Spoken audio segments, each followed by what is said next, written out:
하나님의 말씀 신약성경 사도행전 10장 33절에서 43절까지입니다.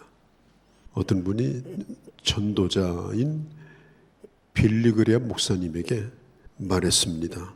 나는 교회가 부흥회하는 것을 그렇게 좋아하지 않습니다. 부흥회가 왜 필요합니까? 그건 일시적인 거 아닙니까?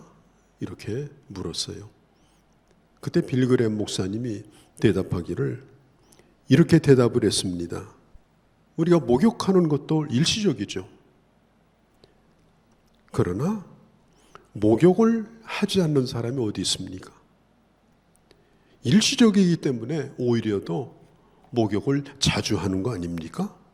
이렇게 대답을 했다고 그래요. 부흥회가 모든 문제를 다 해결해 주는 건 아닙니다.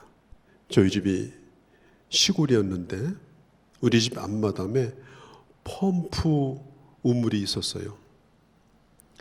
근데 펌프질을 하는데 꼭 우물에다가 펌프에다가 마중물을 넣어줘야 물을 뽑아낼 수가 있어요. 근데 그 물이 떨어지면 아무리 힘들어도 안 됩니다. 마치 이 부흥이라고 하는 것은 마중물이 떨어져 가지고 힘만 들고 물이 안 나올 때 그때 물 한 바가지를 부어주는 것과 같다. 저는 그렇게 생각합니다. 그리고 물이 나오기 시작하면 그 다음부터는 자기가 열심히 펌프질을 하면 얼마든지 물을 길어 먹을 수가 있는 것입니다. 부흥이란 뭐냐? 오늘 식물이 시들어 죽게 생겼어요. 그에게 정말 필요한 게 뭡니까? 물 한 바가지가 필요한 거예요. 일단 살려놓아야 꽃도 피고 열매가 맺는 거예요. 그 순간은 그 물 한 바가지, 그 식물에게 그게 생명입니다. 아무리 신앙생활을 잘하는 사람도 시들어질 때가 있습니다. 힘이 빠질 때가 있습니다. 힘은 들고 물은 안 나올 때가 있습니다. 잘 믿는 사람도 마찬가지입니다. 견고한 사람도 흔들릴 때가 있습니다. 그럴 때에 다시 힘을 얻게 해주는 것, 그게 바로 부흥인 것입니다. 부흥이라는 게 뭐냐? 교회 숫자가 불어나는 것이 아니고 내 영혼이 지금 시들어져 가고 있어요. 펌프질을 아무래도 물이 안 나와요. 그때에 부어주시는 거예요. 부흥의 은혜를. 그러면 그때부터는 일사천리로 또 그 영혼이 힘을 얻게 되어집니다. 그래서 어떤 때는 우리 자신도 우리 부흥을 위해서 집중적으로 예배당에 나와서 말씀을 들을 때가 있고, 부흥이 필요한 사람들을 초청해 가지고 예배에 참석하게 하는 것입니다. 그렇기 때문에 이 교회가 필요한 것이고, 그리고 하나님의 말씀이 필요한 것입니다. 우리에게도 오늘 부흥이 필요합니다. 특별히 코로나가 지나갔는데도 마스크를 벗는 것이 두려운 우리에게 더 필요합니다. 엊그제 여학교에서 졸업식을 했는데 아이들이 전부 마스크를 안 벗는 거예요. 그래서 선생님이 벗어라 그래도 안 벗어요. 어떤 아이가 이렇게 얘기했답니다. 선생님, 나는 우리 친구 얼굴을 마스크 쓴 얼굴밖에는 기억을 못합니다. 이거 벗으면 친구 얼굴 못 알아봅니다. 그렇게 대답을 했다고 그래요. 그러니 얼마나 기가 막힌 그런 시대를 우리가 살고 있습니까? 아무리 좋은 가정, 또 좋은 남편, 좋은 아내, 또 좋은 형제가 있다 할지라도 어떤 때는 정말 숨이 탁탁 막힐 때가 있어요. 그들이 내게 아무 도움이 안 될 때가 있어요. 그냥 도간에 혼자 갇혀 있고 뚜껑 닫아놓은 것처럼 캄캄하고 어두울 때가 있어요. 그때가 언제냐? 그건 사람으로부터 오는 것이 아니고 하나님으로부터 은혜가 필요할 때입니다. 하나님이 주시는 부흥이 필요할 때입니다. 그렇기 때문에 이 우리 영혼의 부흥이라고 하는 것은 뒤로 미룰 일이 아니라 오늘 나에게 절실하게 필요한 것입니다. 하나님의 달력에는 이렇게 써 있습니다. 지금 즉시. 하나님은 언제나 그러세요. 지금 즉시 해라. 마귀의 달력에는 이렇게 나와 있습니다. 내일 해라. 내일 또 하려고 하면 또 큰 글자로 눈앞에 보입니다. 은혜 받는 거, 네 영혼 부흥되는 거 급한 거 아니야. 나쁘다는 얘기가 아니라 급한 거 아니야. 내일 해도 되는 거야. 하나님께서는 우리에게 말합니다. 그렇게 하라고 격려하십니다. 마귀는 우리에게 이렇게 시킵니다. 지금은 안 되고요. 다음에 잘 해볼게요. 이렇게 말합니다. 여러분 기억하십시오. 우리의 생명이라고 하는 건 현재적 생명이 중요한 거예요. 내가 지금 과거에 살아있어도 오늘 숨 5분만 안 쉬면 다 죽어요. 현재적 생명으로 우리는 오늘을 사는 거예요. 그렇기 때문에 우리는 현재적 은혜가 필요한 거예요. 오늘 내 영혼을 길어 올릴 수 있는 하나님의 절실한 은혜가 우리에게 필요한 것입니다. 뒤로 미룰 일이 아닌 것입니다. 2000년 전에 이스라엘 나라는 노마의 식민지였고 그리고 노마 군인들이 주둔해 있었어요. 노마 군인들이 있는 군대가 있는 데가 가이사랴라고 하는 곳이고 거기에 장교가 있었는데 고넬료라고 하는 백부장 장교가 있었습니다. 이 사람은 노마 사람이에요. 유대 사람이 아니에요. 자기들이 식민지로 삼고 있는 유대 나라를 다스리기 위해서 온 군인입니다. 점령군 장교입니다. 그런데 베드로와 고넬료가 만나게 됩니다. 베드로는 예수님의 제자지만 철저한 유대주의자입니다. 이방인들을 별로 좋아하지 않습니다. 고넬료는 철저한 로마 군인입니다. 강력한 로마 군대의 이 허리 역할을 하는 사람들이 백부장이에요. 굉장히 충성심도 강하고 군인 정신으로 똘똘 뭉친 사람들입니다. 그게 바로 고넬료예요. 베드로는 예수님 만나고서도 칼을 차고 다녔어요. 옆에다가 여차하면 칼을 뽑으려고. 예수님 제자 노릇을 하고 있는 내내 동안도 칼이 있었어요. 몸에. 누구를 위한 칼이에요? 그는 유대주의자예요. 로마 사람들 좋아하지 않아요. 고넬료도 마찬가지입니다. 그는 군인입니다. 그는 늘 무기를 가지고 있었어요. 어떻게 두 사람이 이걸 만납니까? 그리고 이 전통적인 유대인들은요, 유대인이 아닌 다른 민족을 그냥 개와 같이 여겨요. 사람으로 보지도 않아요. 로마 사람들도 똑같습니다. 그런데 로마 군인들도 유대인 보기를 그렇게 봤습니다. 그러니 이 사람들이 어떻게 만나요? 그런데 놀랍게도 이 백부장 고넬료는 유대인에 대하여 관심이 많았고 유대인들이 믿는 신앙에 대해서 관심이 많았어요. 그래서 그는 예수님을 모르지만 여호와 하나님에 대하여 관심을 갖고 나름대로 양심적으로 살려고 유대인들에게 선행도 베풀고 구제도 하고 그리고 하나님 앞에 기도도 하는 그런 아주 특수한 사람이었어요. 그리고 베드로는 또한 기도하는 사람이에요. 제 얘기를 잘 들어보세요. 어느 날 베드로가 가이사랴가 멀지 않은, 가이사랴도 바닷가고 욥바도 바닷가예요. 그래서 베드로가 요바에 왔다가 지붕 위로 올라갑니다. 유대인들은 기도하려면 지붕으로 올라가요. 지붕으로 올라가서 기도해요. 근데 기도하는 가운데 하나님으로부터 어떤 음성을 듣는가 하면 이방인들을 속되다고 하지 말라. 이방인들을 더럽다고 하지 말라. 하나님이 깨끗하게 한 것을 더럽다고 말하면 안 된다. 그 하나님의 음성을 듣게 되어져요. 그런데 저 가이사랴 멀지 않은 군대 부대에서 기도하는 고넬료에게 하나님께서 말씀하셔요. 너는 지금 베드로가 너에 가까이 와 있으니 그를 꼭 초청해라. 요바에 와 있다. 그래서 이 기도하는 두 사람이 전혀 서로 면식도 없는데 극적으로 만나게 됩니다. 만날 확률이 전혀 없는 사람들입니다.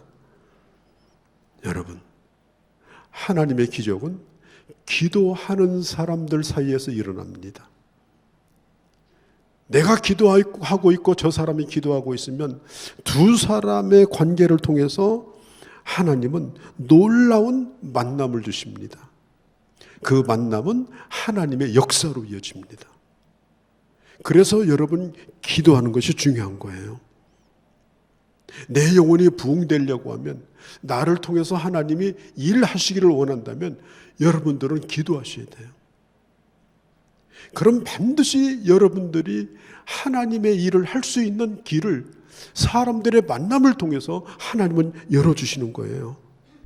사람들은 이상하게 이렇게 만나면 계산부터 해요. 저 사람 만나면 이익이 될까 안 될까. 쫙 주파나를 튀깁니다. 그래서 얻을 것이 없다 싶으면 그냥 상대 안 해버려요. 네? 심지어 어떤 사람은요, 교회를 선택할 때도 그런데요. 이 교회를 선택하면 내 장사에 도움이 될까 안 될까? 고객 될 사람이 몇 명이나 있나? 교인이 몇 명이 아니야. 내 고객 될 사람이 몇 명이나 있나? 이런 계산을 한다는 거예요. 그래서 교회 와서도 하나님을 만나는 일을 제대로 하지 않고 사람 만나는 일을 해요. 살살 돌아다니면서. 그러다가 하나님을 못 만나고 사람 만나다가 실망해요. 사람 만나다가 시험 들어요. 그래서 교회 나가 내려왔다가 떠나가는 거예요. 여러분 보세요. 이 고넬료라고 하는 사람은 이방인이었어요. 그런데 그는 하나님을 사모하는 사람이고 기도하는 사람이었어요. 그리고 이 두 사람이 만나요. 놀라운 기적입니다. 24절에 보면요, 24절 끝에 기다렸더니 고넬료가 베드로를 기다렸습니다. 사람을 보내놓고 요바에 자기 부하를 보내가지고 베드로를 모셔오라고, 강청하여서 모셔오라고 사람을 보내고 기다렸어요. 여러분, 기다리는 게 굉장히 중요합니다. 신방을 가보면요, 준비하고 기다리는 사람은 정말 자세부터 달라요. 주시는 은혜가 달라요. 로마 군인이었던 이 고넬료는 지금 총독을 기다리는 것이 아니라 갈릴리 어부, 로마 군인이 이런 사람들을 뭐 하려고 기다립니까? 갈릴리 어부 베드로를 기다린 거예요. 그리고 25절에 보니까 베드로가 그 집에 들어갈 때 고넬료가 베드로를 맞아서 발 아래 엎드려서 절했다고 했어요. 로마 황제에게 충성을 맹세한 로마 군인들에게는요, 이런 것은 있을 수가 없는 일입니다. 이건 차명감이에요. 차명감. 어떻게 이 갈릴리 어부가 왔는데 그 앞에 로마 백부장이 왕에게 절하는 그런 모습으로 절을 합니까? 고넬료는 베드로를 대하기를 마치 하나님을 대하듯이, 하나님이 보낸 자를 대하듯이, 왕께 엎드리듯이 그렇게 엎드려서 절을 하는 거예요. 여러분, 우리가 살면서 참 뜻밖의 만남들이 있잖아요. 내가 사모하고 꼭 보고 싶고 평생 한번 보고 싶은 이런 것들을 보게 되면 막 감동이 옵니다. 그런 사람을 만나도 막 그 사람 한 번만 만났으면 좋겠는데 만났어. 그 사람이 나를 몰라. 얼굴만 봐도 감격이 돼. 그런 경우 있잖아요. 미술 좋아하는 사람은요, 어디 가서 미술 작품을 보면요, 거의 정신을 잃습니다. 야, 내 생전에 이런 작품을 보다니. 제가 1970년대에 이제 서울에서 고등학교 다닐 때인데, 그때 덕수궁에 옛날에는 현대미술관이 있었어요. 덕수궁 안에. 그때 밀레전을 했는데, 제가 고등학교 다닐 때인데 너무너무 감동을 받았어요. 밀레의 만종이라고 하는 그림을 내가 실제로 봤어요. 두 동부가 들판에서 하루 일과를 마치고 기도를 드리는 그 모습, 말 이런 예배당이 보이는데 실제 그 그림을 보니까요, 그냥 정말 그냥 감동이 되는 거예요. 제가 그때 예수 믿은 지 얼마 안 됐을 때인데, 음악 좋아하는 사람은요, 저 카네기홀에 가서 실제 훌륭한 연주회 한번 보는 것이 평소의 소원입니다. 얼마 안 된 일입니다. 이 과학자들은요, 새로운 걸 발견하면 막 거의 경기를 일으킬 정도로 좋아해요. 1917년입니다. 몇 년 안 됐어요. 그때에 프로젝트가 하나 있었습니다. 우리나라도 참여했는데 8개국에 있는 큰 천문대 망원경을 똑같은 시간에 똑같이 그 망원경 창을 열어놓고 뭘 만들었느냐, 그걸 겹치게 만들어서 지구만한 망원경 망을 만들었어요. 지구만한, 크기가 지구만해요. 그리고 한 곳에다가 그 초점을 맞춰가지고 계속 사진을 찍었어요. 얼마나 찍었느냐, 영화 한 편이 보통 4기가에서 6기가 하거든요. 영화 17만 편을 분량이 되는 사진을 찍었습니다. 그래가지고 한 가지를 발견했어요. 그것이 뭐냐, 5,500광년, 그러니까 빛의 속도로 5,500년을 가야 되는 곳에 뭘 발견했느냐, 태양보다 질량이 65배나 더 나가는 블랙홀을 발견했습니다. 이게 인류가 처음 블랙홀을 발견한 거예요. 2017년도에. 블랙홀이라고 하는 건 모든 걸 다 빨아들입니다. 그 사진을 보면은 빛이 블랙홀 안으로 빨려 들어갑니다. 이렇게 빛이 빨려 들어가요. 그게 아인슈타인의 상대성 원리로부터 시작해서 주장되어지다가 인터스텔라라고 하는 영화에서도 상상력을 동원해서 블랙홀이 나왔는데 이게 실제로 찍힌 거예요. 대단한 발견입니다. 그런데 그 네덜란드 천체 물리학자인 하이노 팔케라고 하는 교수가 최근 쓴 책 가운데서 이 블랙홀에 대한 얘기를 썼습니다. 그는 대단히 뛰어난 천체 물리학자이지만 크리스찬이었습니다. 지난주 조선일보 북리뷰에 나온 얘기입니다. 그는 이렇게 썼습니다. 블랙홀을 무엇으로 설명할까? 이 세상과는 다른 세상, 그곳은 내세와 같은 곳이라고 표현할 수밖에 없다. 내가 기독교인으로 우주에는 인간이 이해할 수 없는 신비로운 지역이 분명히 존재한다. 그것 가운데 하나가 블랙홀이다. 여러분, 이 과학자들은요, 그런 발견을 하게 되면 어마어마한 충격을 받고 감동을 받습니다. 여러분, 우리가 바라는 게 뭡니까? 우리가 진정으로 만나고 우리가 진정으로 기뻐하고 진정으로 만족할 수 있는 것이 무엇입니까? 어떤 사람은 그런 얘기를 해요. 당신 왜 예수 믿냐? 행복하기 위해서 예수 믿는데요. 예수 믿으면 행복합니까? 예수 믿으면 행복한 일만 생깁니까? 실제로 인생을 살아보면 제 경험상으로도 그래요. 10가지 가운데 8가지는 행복하지 않아요. 힘들어요. 행복한 건 겨우 한두 가지밖에 안 돼요. 오늘 많은 사람들이 속아요. 예수를 행복하게 해서 예수 믿는다고. 그리고 어느 날 갑자기 저한테 와가지고 목사님 저 불행해요. 어쩌란 말이에요. 그 모든 불행과 그 모든 아픔과 그 모든 고통이 하나님이 주시는 한 가지의 행복이 덮어버리는 것이 신앙생활이에요. 행복한 일은 많지 않지만 내 인생의 가장 위대한 발견인 예수 그리스도로 말미암아 그런 삶이라 할지라도 그 하나님의 은혜가 내 삶을 덮어버리는 거예요. 그게 바로 신앙생활이에요.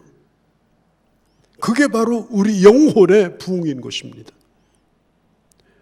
고넬료는 바로 그것을 기대한 거예요. 그래서 베드로를 초청한 거예요. 하나님은 그걸 다 아시고 그 고넬료에게 그것을 선물로 주시고자 하는 겁니다. 베드로가 들어오니까 그냥 엎드려서 절합니다. 베드로가 깜짝 놀랐어요. 이러지 마십시오. 내가 사람인데 어떻게 이런 일을 합니까? 일어나십시오. 베드로가 그 고넬료를 잡아 일으켰습니다. 겸손의 자세. 여러분, 하나님을 만나는 길, 하나님의 은혜를 받는 길, 내 영혼의 부흥이 일어나는 길은 이런 자세가 바로 은혜의 길로 들어가는 길목입니다. 이 길로 가지 않으면 은혜 못 받아요. 이 길로 가지 않으면 하나님께서 은혜를 주시지 않습니다. 마르틴 루터가 말했습니다. 교회가 뭐냐? 교회는 말씀의 집이다. 교인들은 왜 교회에 와야 되는가? 하나님의 말씀을 만나기 위해서다. 우리가 예배당에 왜 옵니까? 말씀을 통해서 하나님이 어떤 분인가를 알고 하나님을 만나는 거예요. 좋은 얘기 들으려고 하는 게 아니에요. 야고보서 4장 6절에 보면은 하나님은 교만한 자를 물리치고 겸손한 자에게 은혜를 주신다고 했습니다. 하나님은 결코 교만한 자에게 좋은 걸 주시지 않습니다. 물리치십니다. 우리 예수님도 말씀했어요. 돼지에게 진주를 던지지 말라. 아무리 좋은 걸 주어도 교만한 사람은 그 은혜가 그에게 은혜가 되지 않는다. 은혜의 가치를 짓밟아 버린다. 그래서 우리에게 이런 기도가 필요합니다. 주님, 저는 어린아이입니다. 부모의 도움이 전적으로 필요한 갓난아이처럼 저는 바로 그런 사람입니다. 내게 하나님이여 은혜를 베풀어 주옵소서. 그렇게 엎드려 있는 고넬료를 베드로가 일으킵니다. 일어나라. 26절에 나도 사람이다. 여보세요, 나도 사람입니다. 내가 신이 아닙니다. 당신은 지금 신을 초청한 게 아닙니다. 고넬료는 인간 베드로를 본 것이 아니라 베드로를 보내신 하나님을 보고 베드로를 그렇게 대하는 것이었습니다. 베드로 뒤에 계신 하나님, 베드로를 보내신 하나님, 내 기도를 들으시고 응답하셔서 오늘 말씀을 듣게 하신 하나님, 이런 자세가 참으로 귀한 자세입니다. 난 여러분들이 예배당에 나와서 이런 자세로 말미암아 항상 하나님의 은혜와 영혼의 부흥을 맛보시기를 바랍니다. 27절에 보면 더불어 말하며 들어가 여러 사람이 모인 것을 보고 베드로가 깜짝 놀랐어요. 아마 꽤 넓은 집이었던 모양이에요. 들어가 보니까 사람들이 막 잔뜩 모여들었어요. 보니까 고넬료, 로마 군인들, 부하들도 와 있고요. 또 고넬료를 돕고 있는 유대인들, 하인들, 유대인들도 거기 와 있었어요. 여러분, 이 고넬료는 자기 혼자만 이 자리에 초청한 것이 아니었어요. 자기 동료들을 초청하고 자기와 함께하는 사람들을 다 불러 모았어요. 이렇게 하려고 하면 관계가 좋아야 됩니다. 아무리 사람 데려와라 해도요, 관계가 나쁜 사람은 한 명도 못 데려옵니다. 평소에 그게 안 된 사람은요, 못 데려와요. 데려올 힘이 없는 거예요. 좋은 관계를 맺고 하나님의 사람으로 살았던 사람은요, 이렇게 다니면요, 뒤에서 후광이 비쳐요. 후광. 남 모르는 후광이 뒤에서 비칩니다. 아, 저 사람은 하나님이 함께하는 사람이구나. 불신자도 그걸 알아요. 저 사람은 하나님이 돕는 사람이구나. 나도 언젠가 저런 걸 한번 경험해 보고 싶다. 그걸 다 압니다. 하나님이 함께하는 사람은 그런 능력이 있어요. 아무리 보잘것없는 사람도. 그런데 그 사람이 초청을 해요. 다 모였습니다. 예? 우리 예수 믿는 사람은 일가, 친척, 가까운 친구들 누구든지, 예? 나를 따라서 하나님의 말씀을 듣기를 좋아할 수 있도록 우리는 그렇게 살아야 돼요. 부흥이라고 하는 건 저 아프리카나 저런 데서 임하는 것이 아니고 오늘 나와 가장 가까운 내 이웃과 내 가정과 내 친구들에게서 일어나는 거예요. 부흥은. 그것도 나로 말미암아 일어나는 거예요. 우리는 하나님의 부흥을 꿈꾸면서 바로 오늘 이 부흥을 꿈꿔야 됩니다. 여러분들은 사람을 초청할 수 있어야 됩니다. 내가 믿는 예수 그리스도를, 내가 나가는 교회를, 내가 함께하고 있는 우리 성도들을 자랑스럽게 생각하고 언제든지 누구든지 사람들을 초청하여 하나님의 은혜 앞에 데리고 나올 수 있도록 하는 생활을 여러분 하셔야 됩니다. 하나님의 교회는 잔치집입니다. 잔치를 열어놨는데 나와 관계되는 사람은 아무도 오지 않았습니다. 나와 관계되는 사람은 한 명도 오지 않았습니다.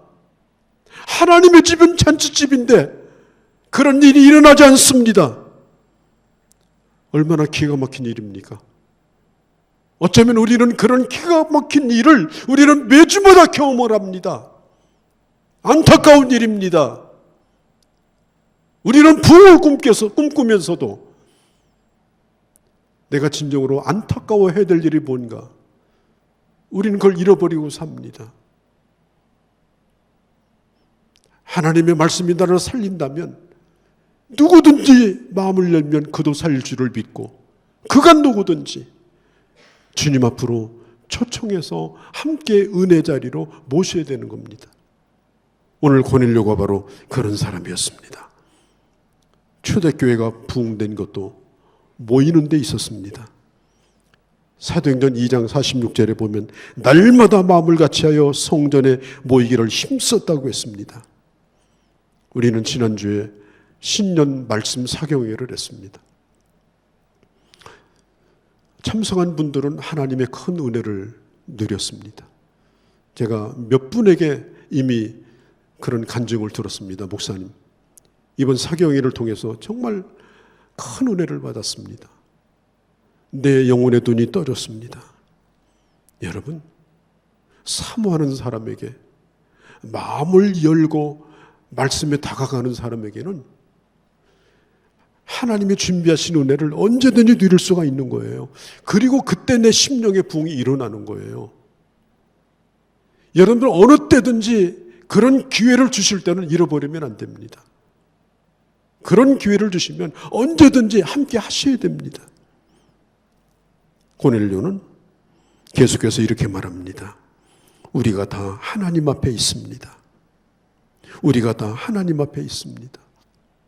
당신을 통하여 주시는 모든 것을 듣고자 하여 여기에 모였습니다.